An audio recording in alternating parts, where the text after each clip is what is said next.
This is Vivek speaking and welcome to my YouTube channel A5 on classes. आज मैं आपको जानकारी देना चाहूँगा use of has, have, had, will have, shall have.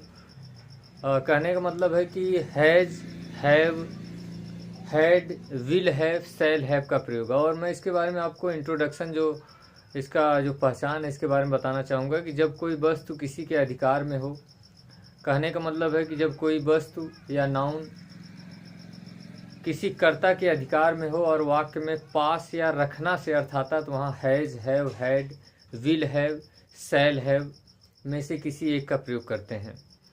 और आपको मैं बताना चाहूँगा कि फॉर एग्जांपल्स अगर इसके बारे में आपको जानकारी देना चाहूँ अफर्मेटिव सेंटेंस के बारे में, तो और इसका रूल जो है अफर्मेटिव सेंटेंस का, कर्ता प्लस हैज ऑब्लिक हैव, है oblique had oblique will have oblique shall have plus अन्य शब्द।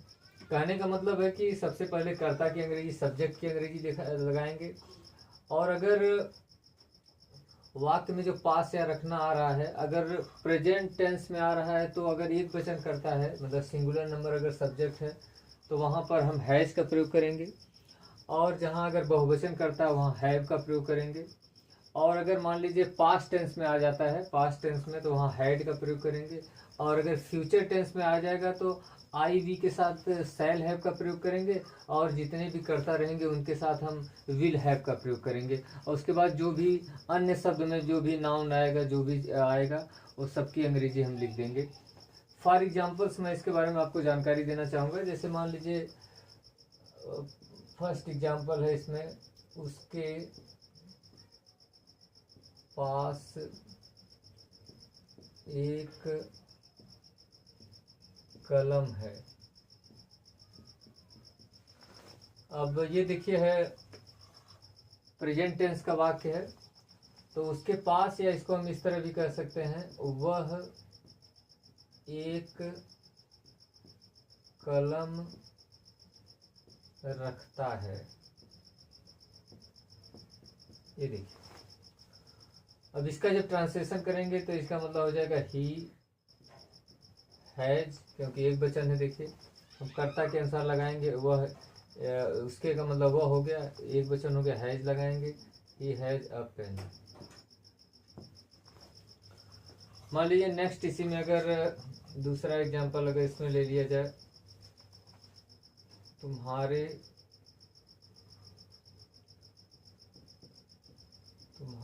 पास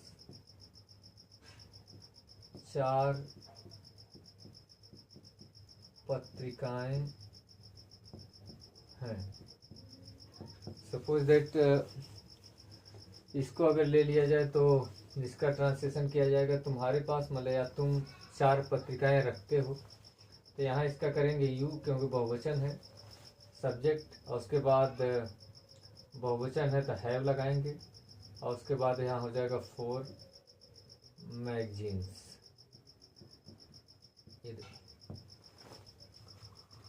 इसी तरह तमाम ट्रांसलेशन आप कर सकते हैं। और मान लीजिए अगर पास्ट टेंस का मैं आपको बताना चाहूँगा, पास्ट टेंस में कोई अगर ट्रांसलेशन ले लेता हूँ, इसमें एक वचन हो या बहुवचन हो, अगर पास्ट टेंस में अगर जो करेंगे मतलब ट्रांसलेशन, उसमें एक वचन हो मतलब सब्जेक्ट या बहुवचन हो, दोनों के साथ हैड का प्रयोग करेंगे। जैसे मान लीजिए मेरे पास 5 खिलौने थे,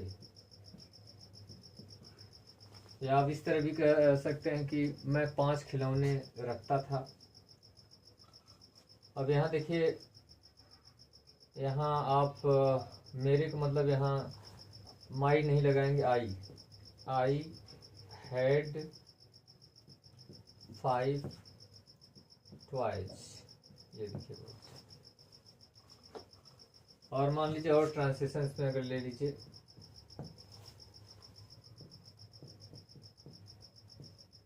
मोहित के पास, मान लीजिए आ जाए कि एक पुस्तक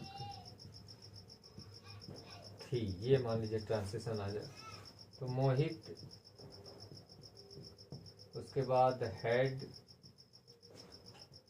अ बुक, ये आपका हो जाएगा। और मान लीजिए अगर फ्यूचर टेंस की बात मैं करता हूँ कि फ्यूचर टेंस में आप ले लीजिए, मान लीजिए आ जाए कि उनके पास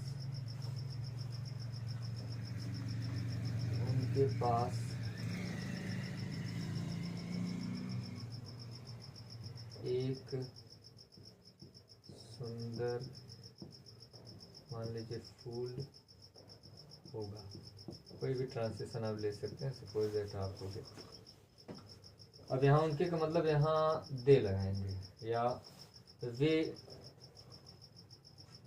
एक सुंदर फूल रखेंगे, या उनके पास एक सुंदर फूल होगा। तो आप यहाँ लगाएंगे they will have a beautiful, यहाँ हो गया फ्लावर्स, फ्लावर्स नहीं flower, they will have a beautiful flower. और मान लीजिए एक और ट्रांसलेशन मैं ले लेता हूँ यहाँ, हमारे पास एक शानदार घर होगा, मान लीजिए एक ट्रांसलेशन ही हो गया। तो हमारे का मतलब यहाँ वी हो जाएगा, वी यहाँ सेल हैव का प्रयोग करेंगे, क्योंकि आई वी के साथ सेल हैव, और जितने भी करता रहेंगे उनके साथ हम विल हैव का प्रयोग करेंगे फ्यूचर टेंस में। We shall have a grand house. अब कहने का मतलब है कि प्रेजेंट टेंस में अगर एक वचन करता रहेगा तो हम उसके साथ हैज का प्रयोग करेंगे, और अगर बहुवचन करता रहेगा तो उसके साथ हैव का प्रयोग करेंगे। अगर वही पास्ट टेंस में अगर आ जाएगा, चाहे वो एक वचन हो चाहे वो बहुवचन हो, दोनों के साथ हम हैड का प्रयोग करेंगे, और हम कर्ता के अनुसार प्रयोग करेंगे, जो has, have, had, will have, shall have का प्रयोग करेंगे। और अगर मान लीजिए फ्यूचर टेंस में आ जाएगा तो आई वी के साथ हम शैल हैव का प्रयोग करेंगे, और जितने भी करता रहेंगे उनके साथ हम विल हैव का प्रयोग करेंगे। ये तो मान लीजिए अफर्मेटिव की बात हो गई। अगर निगेटिव में इसी का अगर ट्रांसलेशन करना रहे तो मान लीजिए इसी को जैसे है, उसके पास एक कलम है, या वह एक कलम रखता है। अगर मान लीजिए निगेटिव इसका बनाना हो, निगेटिव सेंटेंस मतलब नकारात्मक वाक्य, तो he has not a pen, मतलब हैज, हैव, हैड, या इसमें हैज, हैव, हैड के बाद नॉट लगाएंगे। अगर फ्यूचर में रहेगा तो विल या शैल के बाद नॉट लगा देंगे। मान लीजिए जैसे सेकंड हो गया, तुम्हारे पास 4 पत्रिकाएं नहीं हैं, यू हैव नॉट 4 मैगजीन्स हो जाएगा। और नेक्स्ट थर्ड नंबर है, जैसे मेरे पास 5 खिलौने थे। अगर इसका निगेटिव सेंटेंस करेंगे तो मेरे पास 5 खिलौने नहीं थे, तो आई हैड नॉट 5 टॉयज हो जाएगा, यहाँ मतलब हैड के बाद नॉट लगा देंगे। नेक्स्ट 4 नंबर है, मोहित के पास एक पुस्तक थी, सपोज दैट एन बात है, सेंटेंस है। तो इसका अगर मान लीजिए निगेटिव बनाएंगे तो मोहित के पास एक पुस्तक नहीं थी, मोहित हैड नॉट अ बुक हो जाएगा। और मान लीजिए फ्यूचर में उनके पास एक सुंदर फूल होगा, इसका निगेटिव बनाएंगे, निगेटिव सेंटेंस नकारात्मक, तो हो जाएगा उनके पास एक सुंदर फूल नहीं होगा, they will not have a beautiful flower, मतलब विल के बाद नॉट लगा देंगे। और 6 नंबर है, हमारे पास एक शानदार घर होगा। इसका अगर निगेटिव बनाएंगे तो हमारे पास एक शानदार घर नहीं होगा, we shall not have a grand house. और मान लीजिए इसी का अगर इंट्रोगेटिव सेंटेंस में करना रहे, मतलब प्रश्नवाचक वाक्य में जब क्या वाक्य शुरू में आता है, तो क्या वाक्य अगर शुरू में आता है तो सबसे पहले जो सहायक क्रिया रहेगी उसको हम निकाल देंगे। सबसे पहले मान लीजिए आ जाए कि क्या उसके पास एक कलम है, तो हो जाएगा has he a pen. Second number है, क्या तुम्हारे पास 4 पत्रिकाएं हैं। Have you 4 magazines. इसी तरह तमाम ट्रांसलेशन आप कर सकते हैं। जैसे थर्ड है कि मेरे पास 5 खिलौने थे, इसको क्या लगा करिए, क्या मेरे पास 5 खिलौने थे। Had I 5 toys. और इसी तरह आप तमाम ट्रांसलेशन आप कर सकते हैं। 4 नंबर 5 नंबर 6 और भी अपने से बना के आप कर सकते हैं। सबसे पहले अगर क्या आएगा तो उसकी सहायक क्रिया जो रहेगी सबसे पहले निकालेंगे। अब देखिए इसमें, लेकिन सपोज दैट इसमें 5 नंबर है कि उनके पास एक सुंदर फूल होगा। अगर क्या इसमें लगाएंगे, केवल विल या सेल निकालेंगे। मतलब अगर फ्यूचर वाले में अगर क्या वाक्य शुरू में आ जाता है तो सबसे पहले जो विल या सेल रहेगा उसको निकालेंगे। विल सेल हैव दोनों एक साथ नहीं निकालेंगे। जैसे हो गया कि क्या उनके पास एक सुंदर फूल होगा, will they have a beautiful flower. यहाँ आ जाएगी क्या हमारे पास एक शानदार घर होगा, shall we have a grand house. ये हो जाएगा। और मान लीजिए अगर कोई भी प्रश्नवाचक शब्द हो, क्या, क्यों, कब, कैसे, कहाँ, जो भी कोई प्रश्नवाचक शब्द आ जाएगा, वाक्य के बीच में आ जाएगा तो सबसे पहले वे उसकी अंग्रेजी लिखेंगे। जैसे मान लीजिए क्या को ही अगर वाक्य में के बीच में अगर लगा के आप कहिए उसके पास क्या था, या मान लीजिए इसका अगर हमको करना हो उसके पास क्या एक कलम है, या इसमें अगर शुद्ध नहीं हो रहा तो इसमें मान लीजिए सपोज दैट आ गया कि उसके पास क्यों एक कलम है। वाक्य शुद्ध भी होना चाहिए। उसके पास क्यों एक कलम है, तो क्यों की अंग्रेजी सबसे पहले लिखेंगे। Why has he a pen. Suppose that इसमें है कि तुम्हारे पास 4 पत्रिकाएं हैं। अगर मान लीजिए इसका कहा जाए तुम्हारे पास कैसे 4 पत्रिकाएं हैं, तो सबसे पहले हाउ लिखेंगे। हाउ हैव यू 4 मैगजीन्स हो जाएगा।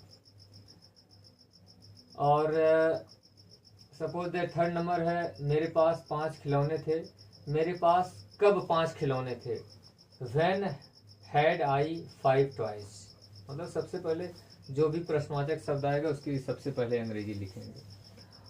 और सपोज दैट अगर यही ट्रांसलेशन अगर आ जाता है कि इंट्रोगेटिव एंड निगेटिव में, तो जो भी सहायक क्रिया रहेगी, जो भी करता रहेगा, जो सब्जेक्ट रहेगा, उसके बाद हम नॉट लगा देंगे। सपोज दैट मान लीजिए आ जाए कि क्या उसके पास एक कलम नहीं है, तो हो जाएगा has he not a pen हो जाएगा। मतलब हैज को सबसे पहले निकालेंगे, यहाँ वो तो है ही, यहाँ मतलब कर्ता के बाद नॉट लगा देंगे। क्या उसके पास एक कलम नहीं है, has he not a pen. और सपोज दैट सेकंड है कि सेकंड अगर क्यों लगा के करिए आप प्रश्न, या जो भी अगर क्या अगर लगा करिए, जो भी अगर क्या क्यों कोई भी प्रश्न मतलब इंट्रोगेटिव एंड निगेटिव आएगा तो उसके बाद जो कर्ता रहेगा, जो सब्जेक्ट रहेगा, उसके बाद नॉट लगाएंगे। तुम्हारे पास मान लीजिए सपोज दैट होगा क्या तुम्हारे पास 4 पत्रिकाएं नहीं हैं, तो हो जाएगा हैव यू नॉट 4 मैगजीन्स। और इसी तरह आप तमाम ट्रांसलेशन कर सकते हैं। और मुझे आशा है कि आपको हैज हैव हैड के बारे में, has have had, will have, shall have के बारे में आपको समझ में आया होगा। And thanks for watching and your precious time.